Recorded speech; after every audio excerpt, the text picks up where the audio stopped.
African Press International is privileged to interview the former Norwegian Prime Minister and now the President of the Oslo Center for Peace and Human Rights, Mr. Kjell Magne Bondevik.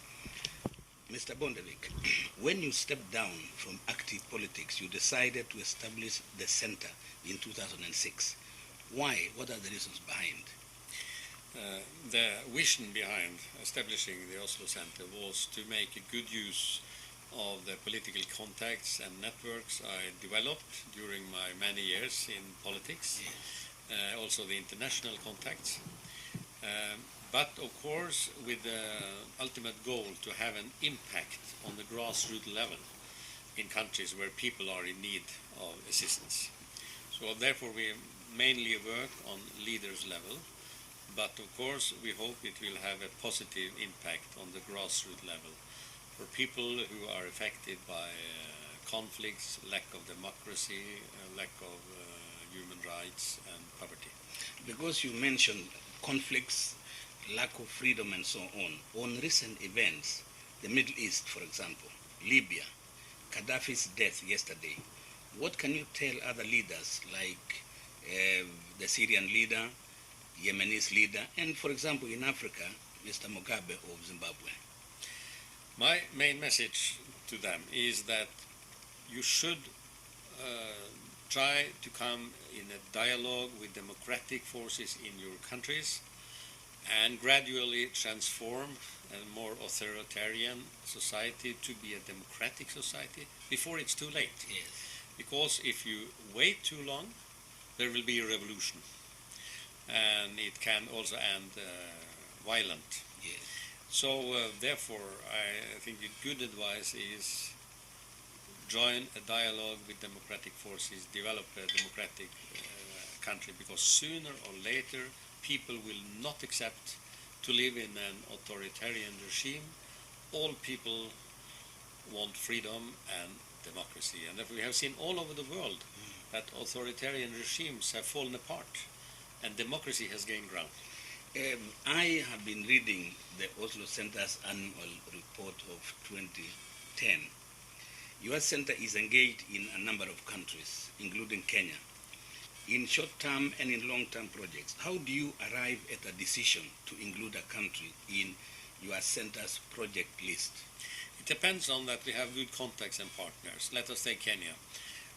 National Democratic Institute has worked in Kenya with an office in Nairobi over many years, and they invited us, the Oslo Center, when they learned us to know, to join them in a project in Kenya, working with the Grand Coalition government, in order to share experiences on how we run the coalition government in Norway with the Grand Coalition in Kenya. And despite of all the differences, there are many tips and ideas to convey.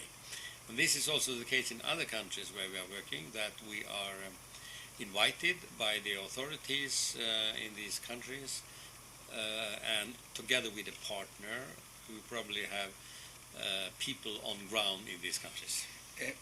For many years you have been engaged, even before the center was established, in Burma and supporting the country's opposition leader Aung San Suu Kyi, and who was recently released from house arrest.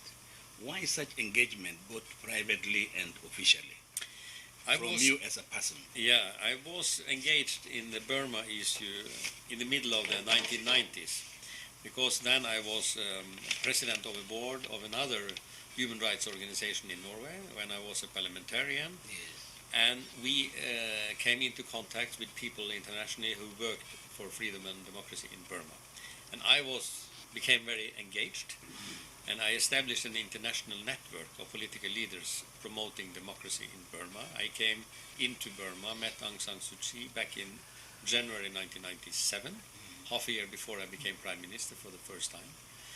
And I was really moved by her work and her sacrifice for developing democracy in Burma, and I promised her and I committed myself to work for her freedom and Burma's freedom as long as necessary. Now she's released. Would you like to see her visit your country? Yes, unfortunately, it's still necessary to work for freedom and democracy of Burma, because despite she is released now, Yes. there is no democracy yet. Because they had an election last year, but it was not free and fair. The government is mainly people from the former military junta, and there is a lack of freedom and human rights. So I am now in frequent contact with Aung San Suu Kyi, and I visited her last June. So we exchange views on how now to go further on. And she says that she wants to come to Norway. That's good. But she will not leave Burma before she is guaranteed that she can return. Okay. And That's so the far danger. she has not that guarantee. But when she has that guarantee, she wants to come to Norway to have her Nobel speech.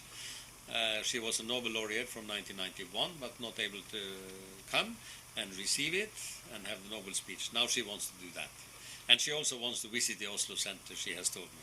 The center, your center is engaged in peace and human rights. Recently, your center, in collaboration with the National Democratic Institute, the Kenya chapter, organized a study tour for Kenya political party leaders. What is your driving force in this, and what do you hope to achieve? What we hope to achieve is a really functioning multi-party system and coalition governments, and consequently democracy in Kenya. Because we know that in Kenya they had the violent conflict after the last presidential election. It was really dangerous. Yes. But by help of a delegation from the African Union headed by Kofi Annan, they succeeded to stop the violence and to make some agreements, and among them the Grand Coalition. Now Kenya is approaching a new election next year, and probably with an outcome where some parties will be in government, some parties in opposition, which is a normal situation in a democracy. Yes. And now we want to share our experiences with the Kenyan politicians to prepare them for this new situation, where some of them will be in government, some in opposition. Yes. Yes. And I think by being in Norway 1 week together with people from 7 different political parties, they learned each other much better to know. They learned from Norway and our experience. They were in party headquarters, in parliament, in Ministry of Foreign Affairs, learned about coalition government in Norway. So I think they developed a much better cooperation, which Kenya really depends on. Kenya has seen significant political changes in the last decade. In 2007 elections, like you mentioned, chaos erupted. More than 1,100 Kenyans died, and more than 600,000 were displaced. Peace was restored after intervention by the international community, like you have just mentioned, people like Kofi Annan. What do you think study tours like the one your center organized will contribute in terms of continued peace and stability, especially now that Kenya will face the elections next year? I do hope that such a study tour will really encourage the political leaders and the parties to work together, not agree on everything, but to work and collaborate in a peaceful way and not by using violence. So people can really believe in politics instead of in weapons. That is the main goal for our work. Okay, organizing study tours, that's good. You bring them here, or you have meetings with them. They learn about the systems in Europe. How far can you go? I'm now thinking about the elections, the observatory roles. Many organizations, they go and observe elections. Do you intend to have your center involved in elections in Kenya, like observing whether they are voting right, no rigging, and so on? So far, we don't have a plan to be an election observer. That is not our role. Our role is to work primarily between the elections and to assist the parties and the government of Kenya on how to work, how to develop democracy. It's very concrete tips and ideas we convey to them. For instance, how to organize the cooperation between the government, party headquarters, and the party caucuses in parliament. This triangle must function. If not, the coalition will fall apart and collapse sooner or later. Yes. And I have given tips and ideas also to Prime Minister of Kenya, how to organize the work in the government, how to develop good relations between the ministers, so it can be a real functioning team. Can you say something? You invited 15 political leaders. How do you personally think these 15, only 15, will influence the larger population in Kenya? Because we know political parties in Kenya are formed along tribal lines. It was my clear impression from the study tour here in Norway that they were really encouraged to go back and to work peacefully, not agree on everything, because there are 7 political parties, and of course they are different parties because they disagree. But on the other hand, they can cooperate in a constructive way to build out Kenya. And Kenya can be a good example for democracy in Eastern Africa and in the whole of Africa. So that's what I hope they will do. And these 15 politicians from Kenya being in Norway, they have important positions. They are influential. So what I hope they will do is also to come back with what they have learned from Norway and influence their colleagues. I asked some of them, I interviewed some of the leaders, 3 of them, and I was curious to know whether such study tours may be seen as the new way to colonize Africa. And most of them said no. They learned a lot from the center and they would want to continue with such study tours. So I was very pleased to hear that. But then the question arises, would it be also better to have seminars in the countries you are interested in than to bring, for example, 15 people to come, instead arrange a seminar where maybe 200 people can participate? Oh yes, we will do both.